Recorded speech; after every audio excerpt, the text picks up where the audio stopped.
ನಮಸ್ಕಾರ. ಅಲ್ಲಿ ಟಿವಿ ವೀಕ್ಷಕರೇ, ನಿಮ್ಮ ಜೊತೆ ಇದ್ದೀನಿ ನಾನು ಇಷ್ಟೇ ಅಹಮದ್ ಎಸ್ಟಿನು. ಮುಂಬರುವ ವಿಧಾನಸಭಾ ಚುನಾವಣೆ ಬಗ್ಗೆ ಕುರಿತಾಗಿ ತುಮಕೂರು ನಗರಕ್ಕೆ ಸಂಬಂಧಿಸಿದಂತೆ ವಿಶ್ಲೇಷಣೆ ಮಾಡೋದಾದರೆ ಏನಾಗ್ಬೋದು ಅನ್ನೋಂಥದ್ದನ್ನು ವಿಚಾರ ಇವತ್ತು ವಿಶ್ಲೇಷಣೆ ಚರ್ಚೆಗೊಳಪಟ್ಟಿದೆ. ಇನ್ನು 2 ವರ್ಷ ಮಾತ್ರ ಚುನಾವಣೆ ಬಾಕಿ ಇದೆ. ಈ ಹಿನ್ನೆಲೆಯಲ್ಲಿ ಕಾಂಗ್ರೆಸ್ ಪಕ್ಷ, BJP, JDS ಇಲ್ಲೇನು ಈ ಥರ ಸ್ಟ್ರಾಂಗ್ ಇಲ್ಲ ಬಿಡಿ. ಕಾಂಗ್ರೆಸ್ ಪಕ್ಷ, BJP, JDS ಬಿಟ್ಟರೆ JDS ಪಕ್ಷದಲ್ಲಿ ಈಗಾಗಲೇ ಹೇಳೋವಂಥ ಪರಿಸ್ಥಿತಿ ಅಂದರೆ, ಕಳೆದ ಬಾರಿ ಗೋವಿಂದರಾಜು ತೀರಾ ಹತ್ತಿರದಿಂದ ಬಂದು 2ನೇ ಸ್ಥಾನಕ್ಕೆ ಬಂದು ಸೋತಿರ್ತಕ್ಕಂಥ ಅಭ್ಯರ್ಥಿಯಾಗಿದ್ದರು. ಅದು ಬಿಟ್ಟರೆ ಜತಿ ಗಣೇಶ್ ಅವರು ಈಗ 2ನೇ ಬಾರಿ BJP ಪಕ್ಷದಿಂದ ಗೆದ್ದು ಅಧಿಕಾರವನ್ನು ಅನುಭವಿಸ್ತಾ ಇದ್ದಾರೆ.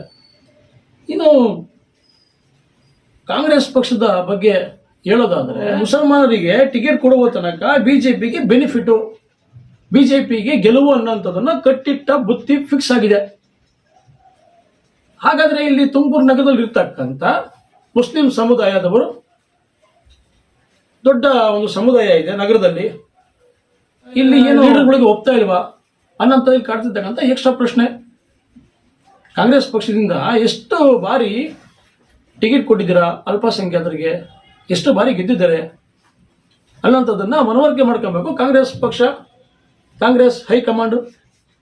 DK ಶಿವಕುಮಾರ್ ಅವರು, ಮಲ್ಲಿಕಾರ್ಜುನ್ ಖರ್ಗೆ ಬಿಡ್ರಿ, ತುಮಕೂರೇನು ಹೊಸ್ತೇನಲ್ಲ. ತುಮಕೂರಿನ ಇಲ್ಲಿ ಅವರಿಗೆಲ್ಲ ವಿಷಯ ಗೊತ್ತಿರ್ತಕ್ಕಂಥದ್ದೇನೆ. ಇನ್ನು DK ಶಿವಕುಮಾರ್ ಅವರು ಕಳೆದ ಬಾರಿ ಚುನಾವಣೆಗಿಂತ ಮುಂಚೆನೇ ಹೇಳಿದರು 130 ವರ್ಷದ ಗೆಲ್ತೀವಿ ಅಂತ, ಹಂಗೆ ಗೆದ್ದು ತೋರಿಸಿದ್ರು. ಇನ್ನು 2 ವರ್ಷ ಎಲೆಕ್ಷನ್ ಇದೆ. ಆದರೆ ಇಲ್ಲಿ ಹೇಳೋದಾದರೆ ಅಲ್ಪಸಂಖ್ಯಾತರ ಮುಖಂಡರಿಗೆ ಇಲ್ಲಿ ಸಮುದಾಯದ ಜನಗಳು ಒಪ್ತಾ ಇಲ್ಲ. ಒಬ್ರಿಗೆ ಟಿಕೆಟ್ ಕೊಟ್ರೆ ಕಾಂಗ್ರೆಸ್ ಪಕ್ಷದಿಂದ ಇನ್ನಿತರರು ಕಾಲಿಡೋದಕ್ಕೆ ರೆಡಿ ಇರ್ತಾರೆ, ಸೋಲ್ಸೋದಕ್ಕೆ ರೆಡಿ ಇರ್ತಾರೆ. ಇಲ್ಲಿ ಮುಸ್ಲಿಂ ಸಮುದಾಯ ಒಗ್ಗಟ್ಟಾಗಿ ಮುಷ್ಟಿ ಕಟ್ಟಲ್ಲ, ಕೈ ಜೋಡಿಸಲ್ಲ. ಮುಸ್ಲಿಂ ಸಮುದಾಯ ಒಂದು ಕಡೆ ನಿರ್ಣಯವಾಗಿ ನಮ್ಮ ಸಮುದಾಯದ ಇಂಥ ಮುಖಂಡನಿಗೆ ನಾವು ವೋಟ್ ಮಾಡಬೇಕು ಅಂತ ಹೇಳಿದ್ರೆ ಅದು ಕಾಂಗ್ರೆಸ್ಗೆ ಕಟ್ಟಿಟ್ಟ ಬುತ್ತಿ, ಅದರಲ್ಲಿ 2 ಮಾತಿಲ್ಲ. ಆದರೆ ಇಲ್ಲಿ ಮುಸ್ಲಿಮ್ಸ್ ಮತಗಳು ಒಗ್ಗಟ್ಟಿನ ಪ್ರದರ್ಶನ ತೋರಿಸೋದಿಲ್ಲ, ಒಗ್ಗಟ್ಟಿಲ್ಲ. ಯಾಕಂದರೆ ಇಲ್ಲಿ ಮುಸ್ಲಿಮ್ಸ್ ಮುಖಂಡರು ಕಂಡ್ರೆ ಇಲ್ಲಿ ಸಮುದಾಯ ಒಪ್ತಾ ಇಲ್ಲ. ಇಲ್ಲೂ ಕೂಡ ಬೆರಳು ಏನಕ್ಕೆ ಎಷ್ಟು ಮುಸ್ಲಿಮ್ಸ್ ಮುಖಂಡರಿದ್ದಾರೆ, ಯಾರ್ಯಾರ ಬಗ್ಗೆ ಏನು ಅಂತ ಗೊತ್ತಿದೆ. ಸಮುದಾಯಕ್ಕೆ ಏನೇ ಸಮಸ್ಯೆ ಆದರೂ ಕೂಡ ಯಾರು ಮುಂದೆ ಬರ್ತಾರೆ, ಯಾರಿಲ್ಲ ಅಂತೇಳಿ ಎಲ್ಲದೂ ಕೂಡ ನೋಡಿ ಇಲ್ಲಿ ನೆಪಕ್ಕೆ ಮಾತ್ರ ತೋರಿಸುವಂಥ ಒಂದು ಆಟ ಆಗಿದೆ. ಮುಸ್ಲಿಂ ಸಮುದಾಯ, ಇನ್ನು SC ST, ಇನ್ನಿತರ ಸಮುದಾಯ ಎಲ್ಲ ಒಗ್ಗಟ್ಟಾಗಿ ಕೈ ಜೋಡಿಸಿದ್ರೆ ಕಾಂಗ್ರೆಸ್ ಪಕ್ಷದ ಅಭ್ಯರ್ಥಿ ಗೆಲುವು ಖಚಿತ. ಆದರೆ ಇಲ್ಲಿ ಒಂದಾಗದಲ್ಲಿರ್ತಕ್ಕಂಥ ಕಾರಣವಾಗಿ ಈ ಎನ್ಕ್ಯಾಶನ BJP ಮಾಡ್ಕೊಂತಿದ್ದಾರೆ. BJP ಇದೆ, RSS ಇದೆ, ಬಜರಂಗ ದಳ ಇದೆ, ಸಮುದಾಯ ಸ್ಟ್ರಾಂಗ್ ಇದೆ, ಎಲ್ಲ ಸೇರಿ ಒಗ್ಗಟ್ಟಾಗಿ ಕೈ ಜೋಡಿಸ್ತಾರೆ, ಸೈಲೆಂಟಾಗಿ ಪ್ರಚಾರ ಮಾಡ್ತಾರೆ. ಅಷ್ಟೇ ವೇಗವಾಗಿ ತಮ್ಮ ಸಮುದಾಯದ ನಾಯಕರಿಗೆ ಆಯ್ಕೆ ಮಾಡಿ ವಿಜಯದ ಮಾಲೆ ಹಾಕಿಸ್ಕೊಂಡು ಬರ್ತಾರೆ. ಇಲ್ಲಿ ನಾನು ಹೇಳ್ದಂಗೆ ಮುಸ್ಲಿಮರಿಗೆ ಟಿಕೆಟ್ ಕೊಡೋ ತನಕ BJPಗೆ ಕಟ್ಟಿಟ್ಟ ಬುದ್ಧಿ, ಅದರಲ್ಲಿ 2 ಮಾತಿಲ್ಲ ಬಿಡಿ. ಯಾಕಂದರೆ ಕಾಂಗ್ರೆಸ್ ಪಕ್ಷ ಈಗ ಮುಸ್ಲಿಂ ಸಮುದಾಯದವರಿಗೆ ಟಿಕೆಟ್ ಕೊಟ್ಟು ಸೋದು ಸುಣ್ಣ ಕೂತ್ಬಿಟ್ಟಿದೆ.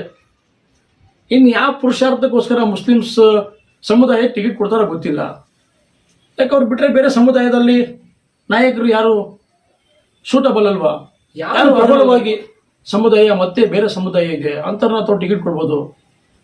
ಇಂಥ ಸಮುದಾಯ ಅಂತ ನಾವು ಹೇಳೋದಕ್ಕಾಗೋದಿಲ್ಲ.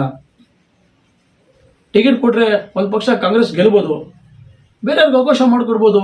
ಇಷ್ಟು ದಿವಸ ಅಂತ ನೀವು ಮುಸ್ಲಿಮ್ಸರಿಗೆ ಏನು ಅಲ್ಪಸಂಖ್ಯಾತರಿಗೆ ತಾವು ಟಿಕೆಟ್ ಕೊಡ್ತಾ ಇರ್ತೀರಾ, ನೀವು ಟಿಕೆಟ್ ಕೊಟ್ಟಂಗೆಲ್ಲ ಸೋಲ್ತಾ ಇರ್ತಾರೆ. ಕಾಂಗ್ರೆಸ್ಸಿಗೆ ಮುಜುಗರ ಅಲ್ವಾ, KPCC ಅಧ್ಯಕ್ಷ DK ಶಿವಕುಮಾರ್ ಅವ್ರಿಗೆ ಮುಜುಗರ ಅಲ್ವಾ, ಮಲ್ಲಿಕಾರ್ಜುನ್ ಖರ್ಗೆ ಅವ್ರಿಗೆ ಮುಜುಗರ ಅಲ್ವಾ. ಕಂಡು ಒಂದು ಟಿಕೆಟ್ ತಾವು ಸೋಲಿ ಅಂತೇಳಿ ತಾವೇನು ಇಚ್ಛೆ ಪಡ್ತಿದ್ರೇನೋ ನಮಗಂತೂ ಗೊತ್ತಿಲ್ಲ. ಆದರೆ ನೇರವಾಗಿ ಹೇಳೋದಾದರೆ ಕಾಂಗ್ರೆಸ್ ಪಕ್ಷದ ಇಲ್ಲಿರ್ತಕ್ಕಂಥ ಸ್ಥಳೀಯ ಮುಖಂಡರಿಗೆ ಮುಸ್ಲಿಂ ಸಮುದಾಯ ಒಪ್ತಾ ಇಲ್ಲ ಅನ್ನೋಂಥದಕ್ಕೆ ನೋಡಿ. ಈಗೇನು ಸಾಲು ಸಾಲಾಗಿ ಸೋತು ಸುಣ್ಣಾಗಿರ್ತಕ್ಕಂಥ ಕಾಂಗ್ರೆಸ್ ಅಭ್ಯರ್ಥಿಗಳು ಮನವರಿಕೆ ಮಾಡ್ಕೊಬೇಕು. ಬೇರೆ ಯಾರಿಗಾದ್ರು ಒಂದು ಪಕ್ಷ ಪ್ರಬಲವಾದ ಜನಾಂಗಕ್ಕೆ ಕೊಟ್ಟರೆ ಕಾಂಗ್ರೆಸ್ ಪಕ್ಷ ಗೆಲ್ಬೋದು. ಅದೇನು ಮಾಡ್ತಾರೆ ಅಂತ ನಮಗೊಂದು ಗೊತ್ತಿಲ್ಲ. ಅದು ಕಾಂಗ್ರೆಸ್ ಪಕ್ಷಕ್ಕೆ ಬಿಟ್ಟಂಥ ವಿಚಾರ, ಕಾಂಗ್ರೆಸ್ ಪಕ್ಷದ ಏನೋ KPCC ಅಧ್ಯಕ್ಷರಿಗೆ ಬಿಟ್ಟಂಥ ವಿಚಾರ. ನಮ್ಮ ಒಂದು ನಿಲುವು ಅಷ್ಟೇ.